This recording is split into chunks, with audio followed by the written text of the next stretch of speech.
Hi, so we're going to talk about common cyber attacks, also going to mention some controls, and then in the end I'm going to talk about both the things and like a common big conclusion. So, first of all, I want to say that there are a lot of different kind of attacks out there, and this is just one list. I'm going to present it to you now. This is the list that I figured would be today's topic. So common attacks, got social engineering. I kind of took one specific out of social engineering called phishing, malware and ransomware, passwords and authentication, DDoS, zero-day attacks, and IoT attacks. That is the common 7 attacks that I'm going to talk about today.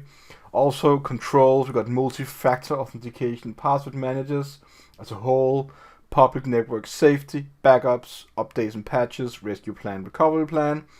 And in the end, we have some conclusions about money and resources, hire the right people, and focus on quality. Now, that is the things today's lecture is going to be all about. Let's get started. So, the common attacks. We got stuff like social engineering.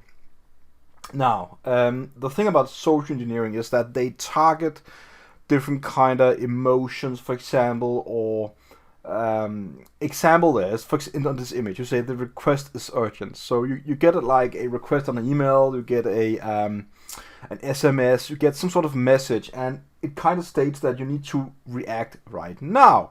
If you don't do that, for example, you will get a fine. You will not get your bonus, you will not get your percentage off of some deal or something like that. So they're kind of offering something to the human factor, something that we need, something that we want. That is one of the biggest issues, is that people in general really want to be friendly. We want to help other people. We want to believe that someone actually did something good for us. But in reality, it doesn't really happen that much, right? Most occasions, and I would say, think about it this way. If a family member wins $50,000, do you think that family member will just share those $50,000 with other family members? I'm not saying that it doesn't happen, but just in general, thinking about it, it's like, no, probably not. So what are the chances that some random person from somewhere will do a good thing for you, right? That's very weird. So there are different kind of ways. You can also look at, the offer. Like, the offer can be too good to be true. That should be a factor stating that this is a obvious fraud. Someone is trying to, lure you into some sort of false fence of deceit. Another way is also to say, like, the sender can't prove their identity, which basically is really difficult for many of them. Most occasions you will not even get an answer back if you try. This is more like, I'm kind of talking about phishing email, but this is just the overall topic of social engineering is that it's just a big complex area. One way of doing social engineering was mentioned already, that would be phishing emails.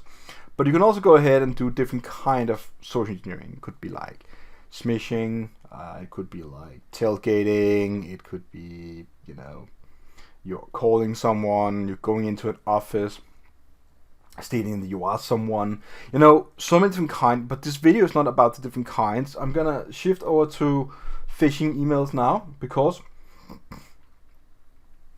the phishing email itself is the thing where the attacker performs an actual attack. You will get some sort of email, and that email, in most occasions, I would say, if it contains an attachment, most likely that attachment is got some sort of macro you need to enable. If you haven't already enabled macros, if you open that document, it could be a PDF file, it could be a Excel sheet, a Word file, it could be many different kind of Microsoft files. It can also be other things than just that. It could be an Excel file, an executable program, So that would enable some sort of, code being run on your computer if that macro is enabled. And if you do that, you will probably not feel that good afterwards, because that could install, some malware on your computer, which is step number 3. And step number 4 would be in this occasion that the malware is functioning. And when it's functioning, and I want to state that malware can be many things. I'm going to get to that topic in the next slide, but it could be stealing your credentials. It could be, infiltrating your system, trying to find out whether you got other vulnerable components that could further escalate their, route or path throughout the system to other computers, so you can jump, infect other computers in the network. And that is also a thing that malware could do. And in the end of the day, if the malware is there to steal your data, it's being sent to the attacker. That's basically it. So as I talked about, like the malware and ransomware, it's basically just where you have some ransomware, and that's basically a blackmail. Giving blackmail, saying you have to pay for this in order to get your data back. The thing is, if you have your backup segmented and separated from your domain controllers and bigger servers, and they're not connected into one unit, then you're probably safe just to say, no, I'm not gonna pay, and then just roll out your backup, and that's it. If, and I want to say, the very common thing that happens in the industry right now is that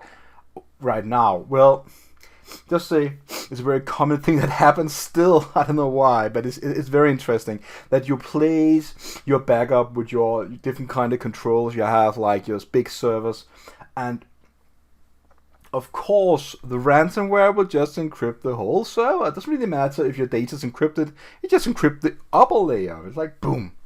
So what happens? What happens is that if you refuse to pay for the ransom, the hackers, they're very patient. So they just gonna say, well, okay then, we're gonna send you a notice. If you don't pay now, we will leak, for example, some emails and passwords somewhere, and then see what happens. Then you say, we don't really care, it's fine, we will not pay.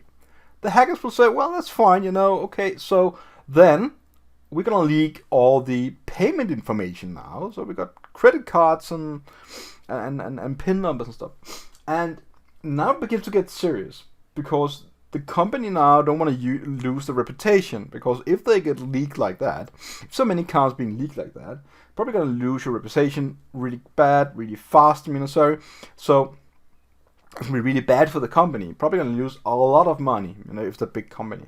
So the hackers try to tighten the necklace around the company's neck, and force them in a way.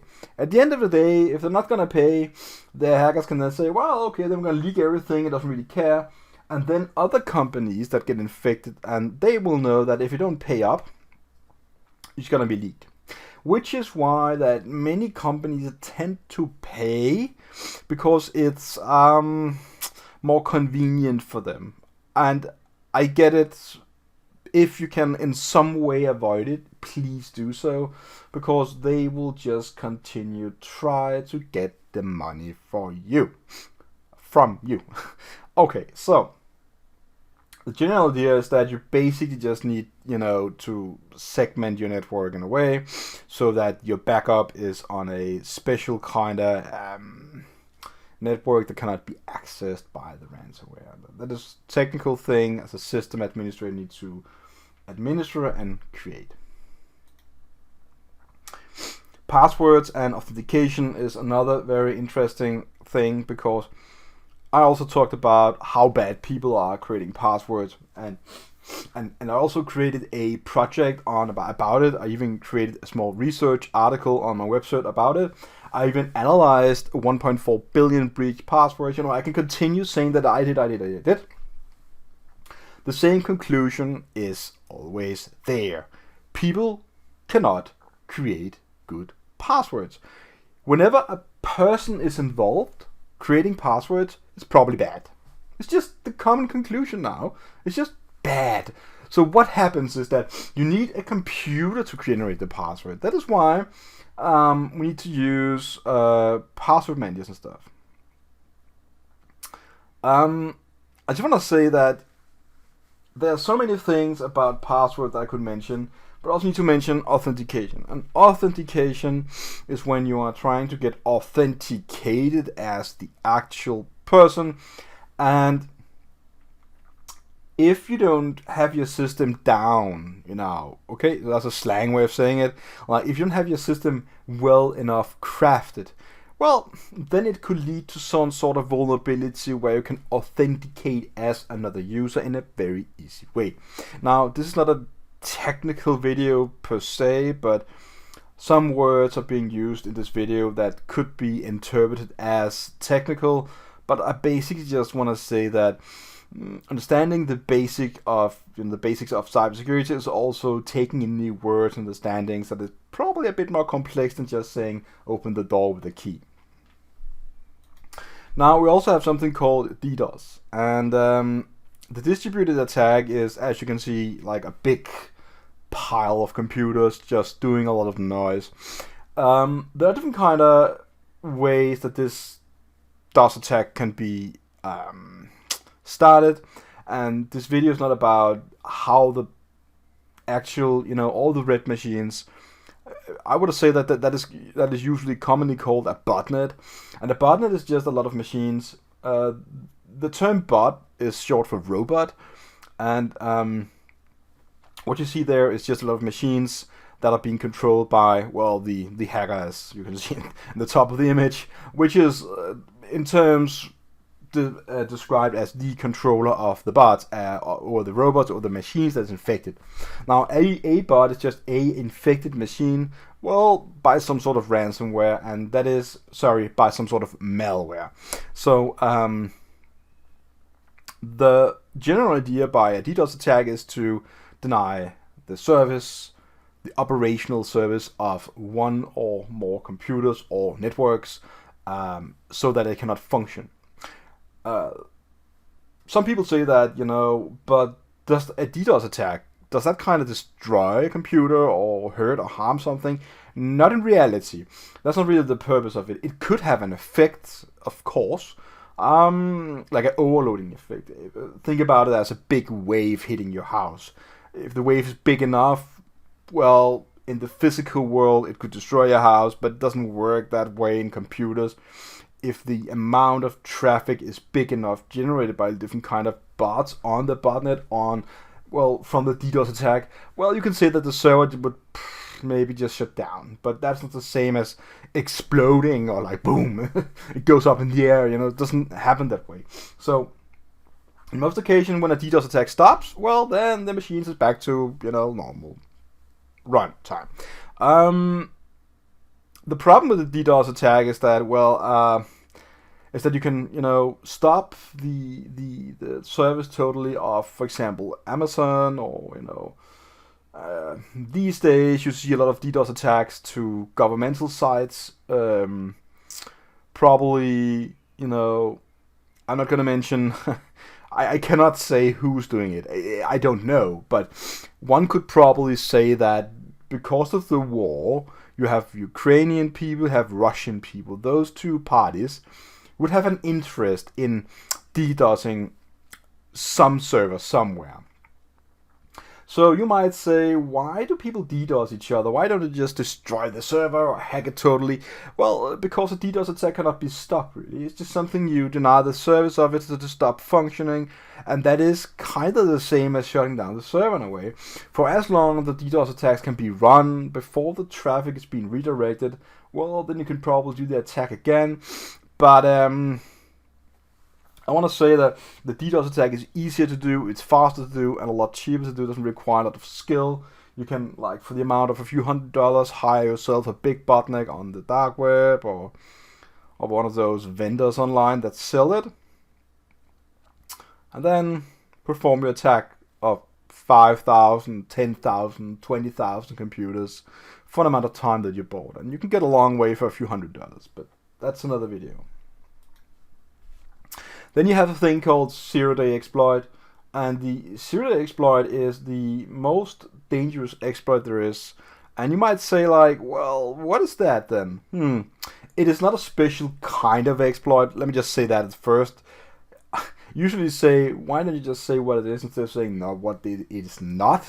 Well, because people tend to think that the zero-day exploit is some sort of special kind of exploit. It is a special hacking way, which is untrue. It is not any special thing. It is just an exploit that is not yet discovered by the public, and there's no patch for it, so you can still use it.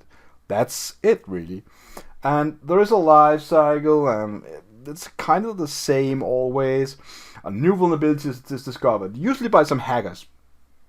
Should be by white hats, so someone that want to protect us, but it's probably by the black hats, those are gonna hurt us, and they will discover some sort of vulnerability.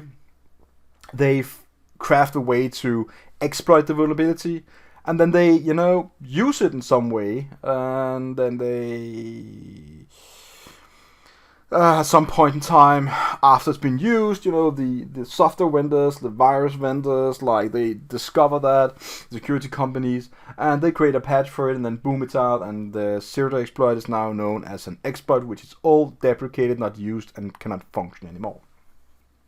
Well, only on systems that is not patched. And that is another thing that I really want to say a lot about, like patching and updating software, but I'm going to say just update your software for now. Then you have something called an IoT attack. The IoT attack is the attack where people are being, I want to say lured into buying cheap IoT devices. And by having cheap IoT devices, you probably also have no security on them, and that is a big claim of me, but I have something to back it up. I have a lot of, I'm doing a master project at the moment about IoT devices and insecurities, and I've read a lot of, articles, scientific articles by researchers, with actual real data and real projects, and not something rogue going on by someone just saying, but real scientific data. I'm not going to show that on the screen, but I don't think it's not even a claim almost. It's just like, yeah, we know IoT devices, it's insecure, and it's a big thing. Really just what I'm saying. So many of these devices can be exploited in different kind of ways, and really, online cameras, webcams, outdoor Wi-Fi attached stuff, smart light bulb, smart refrigerators, whatever it is.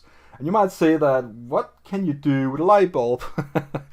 Well, for starters, you can probably turn it on and off, which can be annoying enough, right? Sometimes, the creators of the IoT device actually put some sort of flashing memory on the device, which will enable an attacker to put some software on it, and boom, you can infect it, and you create your own botnet from it, and then you can use that IoT device to DDoS, be a part of the DDoS attack, which is why the Mirai, or Mirai, whatever you call Mirai, Miria, Mirai, I don't know how to pronounce it. That kind of botnet was created by infecting IoT devices. Now, that is one of the common attacks, which is going to be difficult to stop, but we just have to focus on the idea that the creators of IoT devices need to focus more time on the quality and the firmware compared to just pushing it out and selling, which is difficult because they want to earn money. Now, I want to come around and say that, even though that we have many different kind of exploits out there, it is still kind of advanced to take it to the next level. Okay, so this is just a map of some sort, suggesting different kind of things you could do, the many stages of an attack. So the actual discovery is probably not the hardest part. It could be any of these steps that could be the hardest part. If you find an attack, if you find a what you can call it, a vulnerability, and that is the discovery part, and then you gain foothold by exploiting that vulnerability, and then you cannot do anything more. Then you kind of stop there and you're stuck. There are many different kind of exploits that can do something mild, but you cannot exploit it enough to do anything with it. You cannot even annoy the user. You just sit there and like, yeah, I can do something out of the ordinary, and that shouldn't be possible, but so those still need to be fixed, but people tend not to pay attention to those kind of exploits because they're not doing any harm at all. So yeah, I'm not really saying that we shouldn't, but I'm just saying that it does exist. So now I'm going to talk about controls, and controls is the where you defend yourself, and now we're going to talk about this multi-factor authentication and password managers. Now, first of all, a good password is something that it's a multi-factor thing, something you have, or it could also be something you are, that is 3 rules. So the multi-factor could be something like a password and a username, and then something you have. It could be like a phone or something asking if this is you or not. You probably know that from Gmail if you have it. I'm pretty sure that other services also adapt that same technique. I'm not really using other services like that much, so I can't say for sure but I don't know. Well, it is one way at least. It could also be that you received an SMS, or you are being asked to do something extra. People say that this reCAPTCHA is a part of the multi-factor authentication. Well, yeah, it's a difficult thing to answer, but let me try. The reCAPTCHA is where you're proving that you're human. That is what it does. You are to prove that you're not a script or robot that automates the whole authentication process, and that is done by giving you a challenge. But it is not a authentication. It is more like a challenge that you're human. So it's difficult to say that it's a part of the MFA, the multi-factor authentication. I would say sure, but it is not to be replaced by, for example, in the image, but the phone, prove that you have something, should not be the reCAPTCHA of the capture of the challenge is you're human. It could be something extra you put, like when you press sign in, then you also prove you're human before you send the password. So that's just a challenge itself. The talk about password managers is difficult because so many people have them.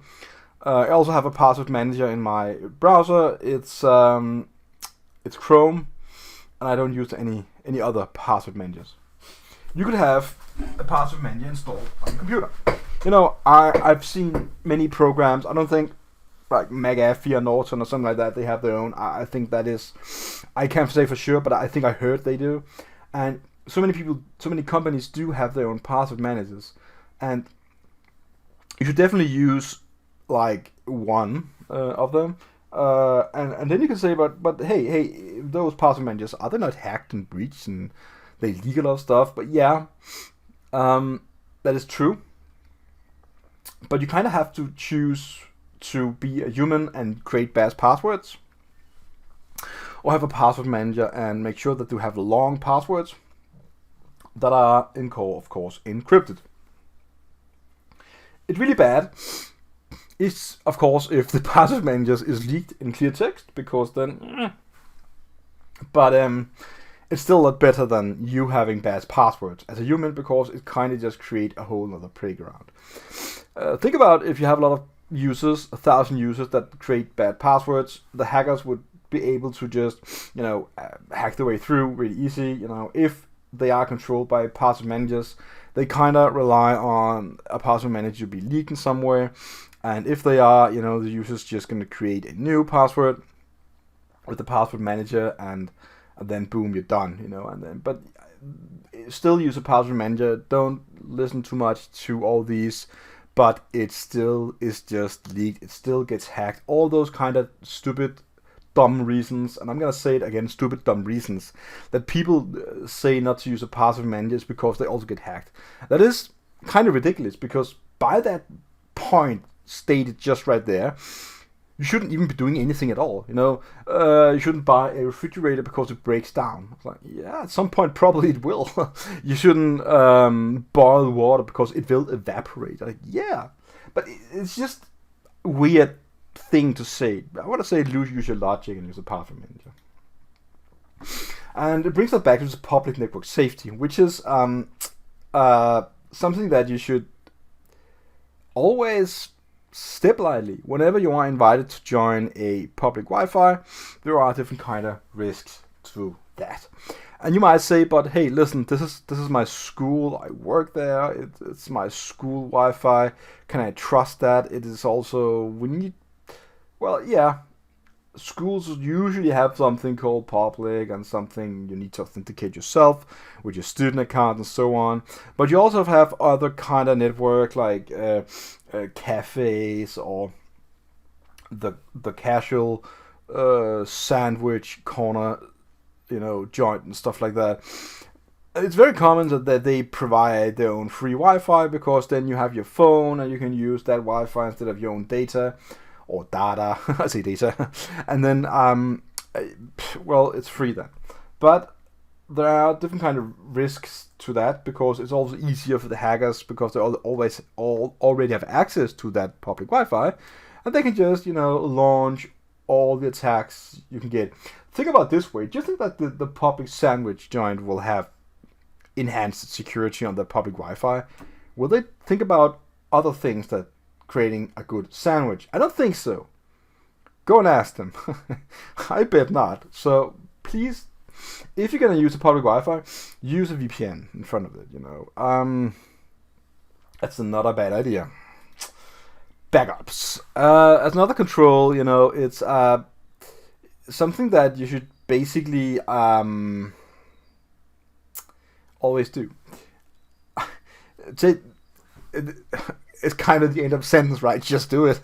And I really don't want to do a lot of reasoning for this, because it is just do it. We already talked about the implications of not having a good backup plan. So I just do it, okay?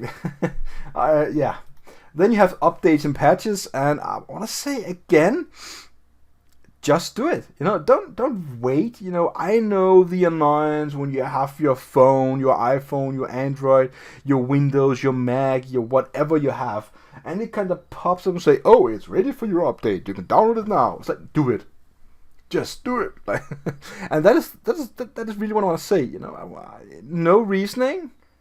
It is a just do it thing, like Nike. Okay, it's not a sponsor, but just do it. All right. This is a thing that I want to stress this a lot. You need a good rescue and recovery plan, because if the hits the floor, the S, if it goes wrong, you're getting hacked. You need a good rescue and recovery plan. That is what you need. And you need to be able to boom, break a glass, pull it out, say, okay guys, we're gonna roll this out, you're gonna do this, you're gonna do that. Who's responsible for this and that? Who can you call? Ghostbusters? No. Call the right people that have the right responsibility with the technical skills in order to solve this disaster.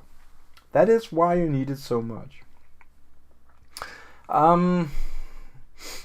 Now we're going to talk about the difficult thing, the conclusion. So you might say that,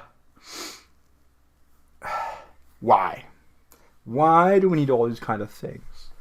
Cybersecurity is just a never-ending cost of money. We always have people. We hired someone and she said that we need this kind of resource, and we gave it, and we never saw the money back, and blah blah blah, and nothing happened. And 2 years after, we are still running safe. We still use a lot of money. Good for you then. Been running 2 years without any hacked successful hacking attacks. Well, maybe that is because you spent that money. Maybe the person in charge actually saved your company a few times. You don't know. That is the thing about cybersecurity. Is that something that you can...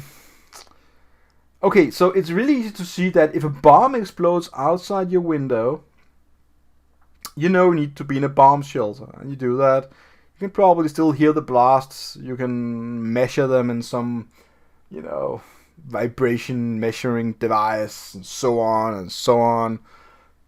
But with cyber attacks, it's something because it's digital, you cannot feel it, you cannot see it, you cannot measure it that way. You need to have actual experts looking at your log files, your intrusion detection, intrusion prevention systems, your firewalls, your proxies, your VPNs. And do you do that as a owner of a company? No, you don't.